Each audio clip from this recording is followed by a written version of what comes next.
and welcome to Insights on Demand, and a special welcome to all the teachers in Brazil. My name is Ana Tatsumi, and I am an EOT consultant for Cambridge University Press Brazil, and I am here to tell you more about the Cambridge Learner Corpus, what it is, how it can help us, and what it tells us about learners both here and all around the world.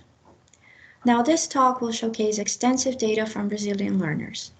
What do they find difficult? What's easy for them? How can we support them? And along with that, we will look at how this compares to learners worldwide and explore more about how you can use insights from the Cambridge Learner Corpus in your classroom. So I'd like to start with a question. What is a corpus? Let's take a look at what the language research team has to say.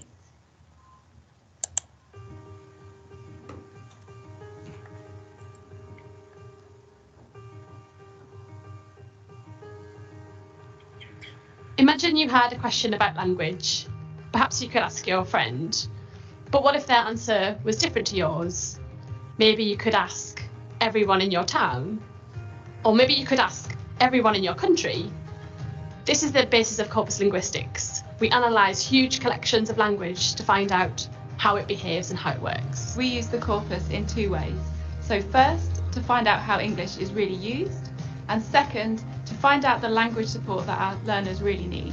So we've got a huge range of things going from informal family conversations around the dinner table to academic writing, to business English, to journalism, to text messages and emails, and all this allows us to have a really detailed understanding of how English behaves in lots of different contexts. So much has changed in the world over the last 10 years, and that includes language, so we keep checking to make sure that our syllabus and our course materials is up to date to reflect those changes. The Cambridge Learner Corpus is an unparalleled collection of learner writing. Made up of about 180,000 real exam candidate scripts from about 200 countries around the world. And this analysis gives us insight into how well the students perform, but also the support they need to improve.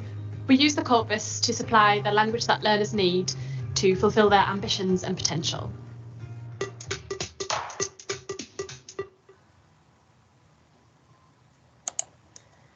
Okay, so as we saw in the video, a corpus is a huge collection of texts that we can analyze to find out how languages behave. We use it to check and validate our intuitions and to find out new things about learners that perhaps we didn't know. So it's about data and evidence. And the Cambridge Learner Corpus is the world's largest collection of texts written by people learning English. It's made up of learner responses to the writing sections of the Cambridge English exams. The project has been running for over 20 years, and new texts are being added every day. And it tells us what learners can do at each stage of their learning journey. Now, the Cambridge Learner Corpus is unique, not only because of its size, but also because of its annotation scheme. The exam scripts in the corpus have been error-coded. That means that a team of specialists have worked through each text and annotated any errors with computer-readable text. And because of that, the corpus can be easily searched to find out where learners are successful in their use of English and where they typically struggle. And because we know lots of information about the learners, as you see on the right, things like what language they speak, where they're from, and so on, this helps us to find out about how particular groups of learners learn English. This means that we can adjust our materials to spend more time on more difficult areas. Now, as you can see, we have learners from a huge number of language backgrounds, and we have about 5 million words of data from Brazilian learners across all CFR levels. Now let's take a look at those in more detail. What can the Cambridge Learner Corpus tell us about Brazilian learners? First of all, let's start with the positives. What are we good at? Learning English can in some ways be a simpler task than some other world languages, depending on one's native language. English has a lot of vocabulary, which is well known internationally, since it has been borrowed into other languages, especially in science and technology. Another reason why English can be easy to learn at first, It's because it does not have a complicated morphology, which is the case for languages like Russian or Arabic.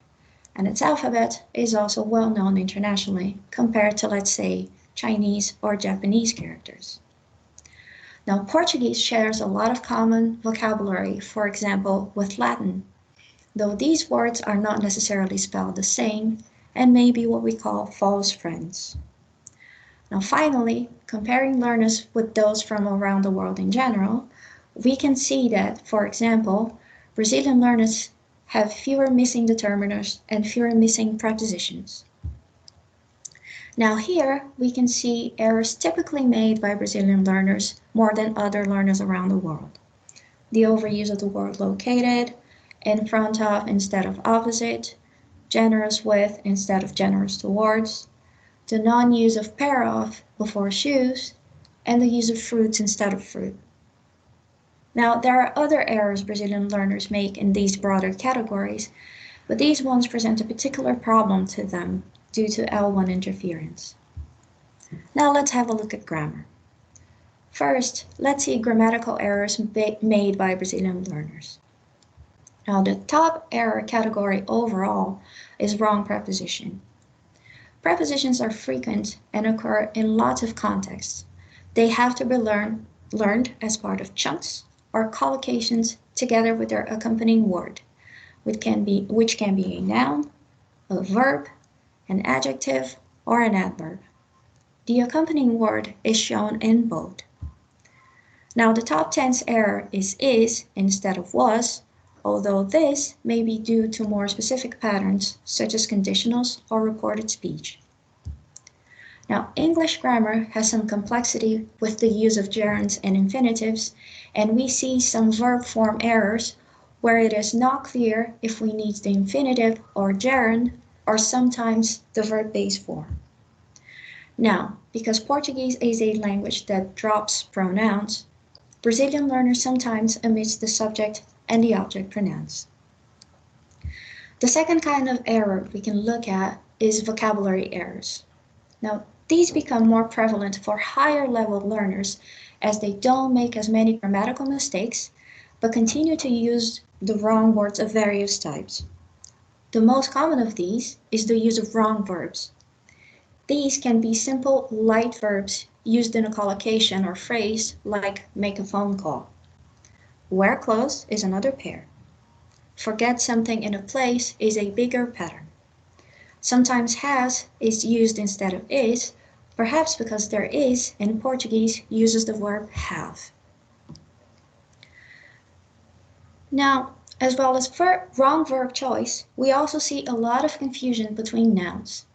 This may relate to differences between the way languages partition meanings into words, some more associated with first language interference, or it may have to do with the complexity of English in that it has words with subtle meaning differences. Often, learners have to learn the word as part of its phrases or collocations, such as in shopping center. Trip is the countable equivalent of travel. Meeting is the usual way of saying reunião. Theater versus play is another non-countable versus countable non-distinction, as with travel versus trip. Now, looking at some adjectives, we have quiet, which fits in the phrase quiet life. We also have to remember that funny means that something made us laugh, like funny, ha ha funny, whereas fun is like having fun. Spellings are always a big issue for learners of English. Of course, we have the differences between British and American variations, as well as other variants like Canadian and Australian English. There are a lot of words spelled differently in American versus British, and patterns have to be learned for this. Here we can see some of the most frequently misspelled English words by Brazilian learners. But the question now is, are our learners so different? Really? These are the error types that we can see with Brazilian learners most often. But which of these are problems for other languages around the world, you think? The answer is all of them. They may appear in different orders around the world, but these top 10 error types feature in the top 20 of errors made by all learners everywhere. This means that when we use data from the corpus in our learning material, it's relevant to all learners, because learning English, is tough. Let's have a quick look at why. Now, while it's often considered easier to start and grammatically simple, English can be hard for a lot of learners across the world. First of all, its spelling is complicated and hard to predict, as the words are often not written as they are pronounced. For example, the letters O, U, G, and H can be pronounced about 5 different ways. Some patterns can be learned, for example, the saying I before E except after C, with the exception of neighbor. We'll come back to spelling errors in a moment. Now, another problem of English is its large vocabulary, which means that learners may be confronted with new words and phrases, often with similar meanings and subtle differences. For example, handle versus manage versus deal with. But there are other reasons we can think of. Of course, English is spoken in many countries, so it has lots of regional variations and dialects, and these may have different ways of saying the same thing. One of the toughest parts of English grammar can be the simple word the, because it is frequently used but often hard to predict, especially for languages who don't have similar definite articles. For some learners, English sounds can be hard to pronounce, such as the TH sounds, the English R sounds, which depend on region, and also diphthongs like O and E. So, what can we do with corpus data? We use the Cambridge Learner Corpus to inform all of our course books. Sometimes, like in this example, it appears on the page. We know that common learner errors can become fossilized if not addressed early on in the learning process, and so the accuracy check found in each unit of Evolve highlights common learner errors for that level as found in the Cambridge Learner Corpus, helping learners avoid these errors in their speaking and writing. But actually, insights from the Cambridge Learner Corpus are throughout all of our learning materials. We use it to inform the curriculum, vocabulary, and grammar choices that we make. Here you can see types of errors learners make with prepositions. The information is on the page as support for learners. But what can you do? How can you use corpus-informed approaches in your teaching? Now, we won't have time to discuss this today, so I'd like to invite you to watch Dr. Niall Curry's talk as part of this Insights on Demand event. He shares useful tools that you can use to work with corpora yourself and some guidelines to help you get started with corpus linguistics. Check out our other talks on corpus linguistics too as part of this event on areas like spoken English, language change, and EML. Now we've come to the end of the talk.